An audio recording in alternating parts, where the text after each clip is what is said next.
بسم اللہ الرحمن الرحیم۔ قسط وار سلسلہ سیرت النبی صلی اللہ علیہ وآلہ وسلم قدم بقدم کی اگلی ویڈیو کے ساتھ آپ کے ساتھ حاضر ہیں۔ پچھلی ویڈیو کے آخر میں ہم نے یہ بات بتائی تھی کہ آپ صلی اللہ علیہ وآلہ وسلم بصرہ کے بازار میں کچھ چیزیں فروخت کر رہے تھے، تو کسی شخص سے جھگڑا ہوا تو اس نے کہا کہ آپ لات و عزیٰ کی قسم کھائیں، تو آپ صلی اللہ علیہ وآلہ وسلم نے فرمایا کہ میں ان بتوں کے نام پر قسم نہیں کھاتا اور میں نے کبھی قسم نہیں کھائی۔ تو آپ کا یہ جملہ سن کر وہ شخص چونک اٹھا اور حیران ہوا، اور شاید وہ گزشتہ آسمانی کتابوں کا عالم تھا، اور اس نے آپ کو پہچان لیا اور بولا کہ آپ ٹھیک کہتے ہیں۔ تو اس کے بعد اس نے میسرہ سے علیحدگی میں ملاقات کی اور کہنے لگا، میسرہ یہ نبی ہیں، قسم ہے اس ذات کی کہ جس کے ہاتھ میں میری جان ہے، یہ وہی نبی ہیں جن کا ذکر ہمارے راہب اپنی کتابوں میں سناتے تھے۔ میسرہ نے اس بات کو ذہن نشین کر لیا، اور رستے میں ایک اور واقعہ پیش آیا۔ سیدہ خدیجہ رضی اللہ تعالی عنہا کے 2 اونٹ بہت زیادہ تھک گئے تھے اور چلنے کے قابل نہیں رہے تھے۔ ان کی وجہ سے میسرہ قافلے سے پیچھے رہ گیا۔ نبی کریم صلی اللہ علیہ وآلہ وسلم قافلے کے اگلے حصے میں تھے، تو میسرہ ان اونٹوں کی وجہ سے پریشان ہوا اور دوڑتا ہوا آپ صلی اللہ علیہ وآلہ وسلم کے پاس آیا اور اس پریشانی کا ذکر کیا۔ تو آپ صلی اللہ علیہ وآلہ وسلم نے کچھ پڑھ کر ان اونٹوں کی کمر کے پچھلے حصے پر ہاتھ پھیرا اور دم کیا۔ آپ صلی اللہ علیہ وآلہ وسلم کا یہ عمل کرنا تھا کہ وہ اسی وقت ٹھیک ہو گئے اور اس قدر تیز چلے کہ قافلے کے اگلے حصے میں پہنچ گئے، اور اب وہ منہ سے آوازیں نکال رہے تھے اور چلنے میں جوش و خروش کا اظہار کر رہے تھے۔ پھر قافلے والوں نے اپنا مال فروخت کیا، اور اس بار انہیں جتنا نفع ہوا اس سے پہلے کبھی اتنا نفع نہیں ہوا تھا۔ تو میسرہ نے کہا، اے محمد، ہم سالہ سال یعنی عرصے سے حضرت خدیجہ رضی اللہ تعالی عنہ کے لیے تجارت کر رہے ہیں، لیکن ہمیں اس سے پہلے کبھی اتنا نفع نہیں ہوا جتنا اس دفعہ ہوا ہے۔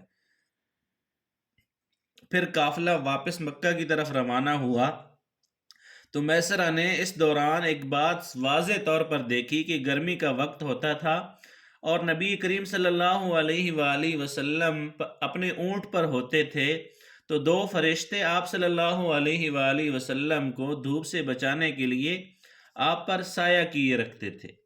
ان تمام باتوں کی وجہ سے میسرہ کے دل میں آپ صلی اللہ علیہ وآلہ وسلم کی محبت پیدا ہو گئی تھی، اور یوں لگنے لگا تھا جیسے وہ آپ کا غلام بن گئے ہیں۔ آپ صلی اللہ علیہ وآلہ وسلم دوپہر کے وقت مکہ میں داخل ہوئے، اور آپ باقی قافلے والوں سے پہلے مکہ میں داخل ہو گئے تھے۔ تو آپ سیدھے حضرت خدیجہ رضی اللہ تعالی عنہ کے گھر پہنچے، اور اس وقت حضرت خدیجہ رضی اللہ تعالی عنہ کچھ عورتوں کے ساتھ اپنے گھر میں بیٹھی ہوئی تھی۔ تو انہوں نے دور سے آپ صلی اللہ علیہ وآلہ وسلم کو دیکھا کہ آپ اونٹ پر سوار ہیں اور 2 فرشتوں نے آپ کے اوپر سایہ کیا ہوا ہے۔ حضرت خدیجہ رضی اللہ تعالی عنہ یہ منظر دیکھا تو دوسری عورتوں کو بھی دکھایا، اور وہ بہت حیران ہوئی۔ اب آپ نے حضرت خدیجہ رضی اللہ تعالی عنہ کو تجارت کے حالات سنائے، منافع کے بارے میں بتایا، اور اس مرتبہ پہلے کی نسبت دگنا منافع ہوا تھا۔ حضرت خدیجہ رضی اللہ تعالی عنہ بہت خوش ہوئیں، اور انہوں نے پوچھا کہ میسرہ کہاں ہے؟ تو آپ صلی اللہ علیہ وآلہ وسلم نے بتایا کہ وہ ابھی پیچھے ہیں۔ یہ سن کر سیدہ خدیجہ نے کہا کہ آپ فوراً اس کے پاس جائیے اور اسے جلدی سے میرے پاس بلائیے۔ آپ واپس روانہ ہوئے۔ دراصل حضرت خدیجہ رضی اللہ تعالی عنہ نے آپ صلی اللہ علیہ وآلہ وسلم کو دوبارہ اس لیے بھیجا تھا کہ وہ فرشتوں والا وہی منظر دوبارہ دیکھنا چاہتی تھی کہ کیا اب بھی فرشتے آپ صلی اللہ علیہ وآلہ وسلم پر سایہ کرتے ہیں یا نہیں۔ تو جو ہی آپ صلی اللہ علیہ وآلہ وسلم روانہ ہوئے تو حضرت خدیجہ اپنے مکان کے اوپر چڑھ گئیں اور وہاں سے آپ صلی اللہ علیہ وآلہ وسلم کو دیکھنے لگیں۔ آپ صلی اللہ علیہ وآلہ وسلم کی وہی شان اب بھی نظر آئی اور انہیں یقین ہو گیا کہ ان کی آنکھوں نے دھوکہ نہیں کھایا۔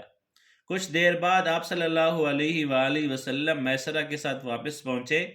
حضرت خدیجہ رضی اللہ تعالی عنہا نے میسرہ سے پوچھا کہ میں نے آپ صلی اللہ علیہ وآلہ وسلم پر دو فرشتوں کو سایہ کرتے ہوئے دیکھا ہے، تو کیا تم نے بھی کوئی ایسا منظر دیکھا؟ تو جواب میں میسرہ نے کہا کہ میں تو یہ منظر اس وقت سے دیکھ رہا ہوں جب یہ قافلہ یہاں سے شام جانے کے لیے روانہ ہوا تھا۔ تو اس کے بعد میسرہ نے نستورہ سے ملاقات کا حال سنایا، اور وہ دوسرا آدمی جس سے بصرہ کے بازار میں ملاقات ہوئی تھی اور اس نے لات و عزیٰ کے نام پر قسم کھانے کا کہا تھا، وہ سارے واقعات اور پھر اونٹوں والا واقعہ بھی سنایا۔ تو یہ تمام باتیں سننے کے بعد سیدہ خدیجہ رضی اللہ عنہا نے آپ صلی اللہ علیہ وآلہ وسلم کو مقرر شدہ اجرت سے 2 گنا زیادہ دیا، جبکہ پہلے طے شدہ اجرت بھی دوسرے لوگوں کی نسبت 2 گنا تھی۔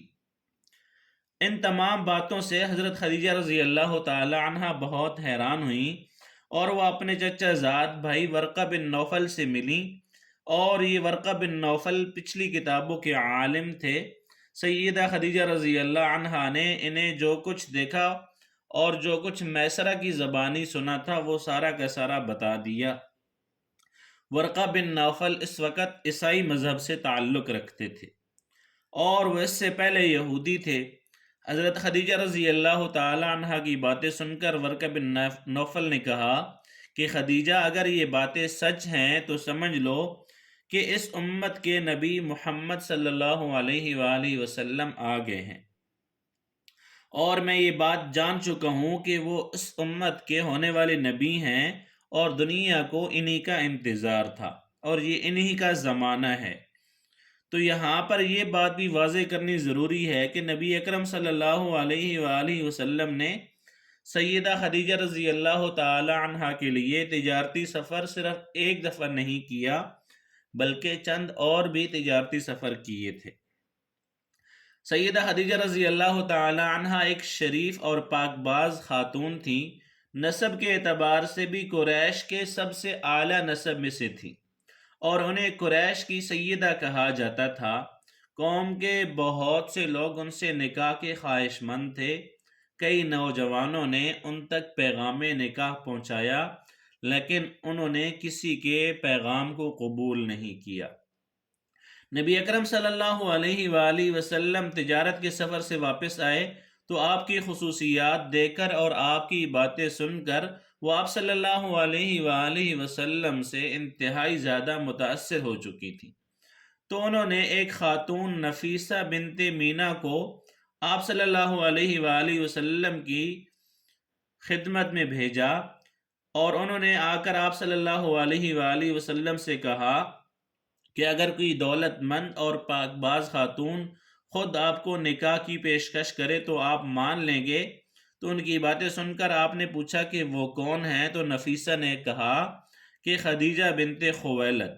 تو آپ صلی اللہ علیہ وآلہ وسلم نے اجازت دے دی، تو نفیسہ نے حضرت سیدہ خدیجہ رضی اللہ تعالی عنہ کو واپس آ کر سارا واقعہ اور سارا قصہ سنا دیا۔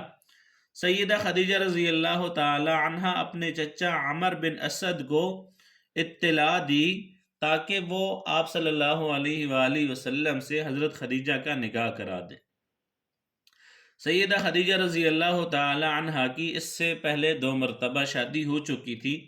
ان کا پہلا نکاح عتیق ابن مائد سے ہوا تھا، اور ان سے ان کی ایک بیٹی ہندہ پیدا ہوئی تھی، اور عتیق ابن مائد کے فوت ہو جانے کے بعد سیدہ خدیجہ رضی اللہ تعالی عنہ کا دوسرا نکاح ابو حالہ نامی شخص سے ہوا تھا۔ ابو حالہ کی وفات کے بعد سیدہ خدیجہ رضی اللہ تعالی عنہ بیوہ کی زندگی گزار رہی تھیں کہ انہوں نے آپ صلی اللہ علیہ وآلہ وسلم سے نکاح کا ارادہ کر لیا، اور اس وقت سیدہ خدیجہ رضی اللہ تعالی عنہ کی عمر 40 سال کے لگ بھگ تھی۔ سید خدیجہ رضی اللہ تعالی عنہ کے چچا عمر بن اسد وہاں پر پہنچ گئے، اور دوسری طرف نبی اکرم صلی اللہ علیہ وآلہ وسلم بھی اپنے چچاؤں کو لے کر پہنچ گئے۔ نکاح کس نے پڑھایا، اس بارے میں مختلف روایات ہیں، اور ایک روایت میں ہے کہ آپ صلی اللہ علیہ وآلہ وسلم کا نکاح آپ کے چچا ابو طالب نے پڑھایا تھا۔ مہر کی رقم کے بارے میں بھی مختلف روایات ہیں۔ ایک روایت میں ہے کہ یہ مہر کی جو رقم تھی وہ 12 اوقیہ چاندی کے قریب تھی، اور ایک روایت میں ہے کہ آپ صلی اللہ علیہ وآلہ وسلم نے 20 جوان اونٹنیاں مہر میں دی تھیں، اور نکاح کے بعد نبی کریم صلی اللہ علیہ وآلہ وسلم نے دعوت ولیمہ بھی کھلائی، اور اس دعوت میں آپ صلی اللہ علیہ وآلہ وسلم نے 1 یا 2 اونٹ ذبح کیے تھے۔ اور اس کے بعد ایک 3 تحریروں والا اہم واقعہ پیش آیا تھا، وہ انشاءاللہ اگلی ویڈیو میں ذکر کریں گے۔ السلام علیکم ورحمۃ اللہ وبرکاتہ۔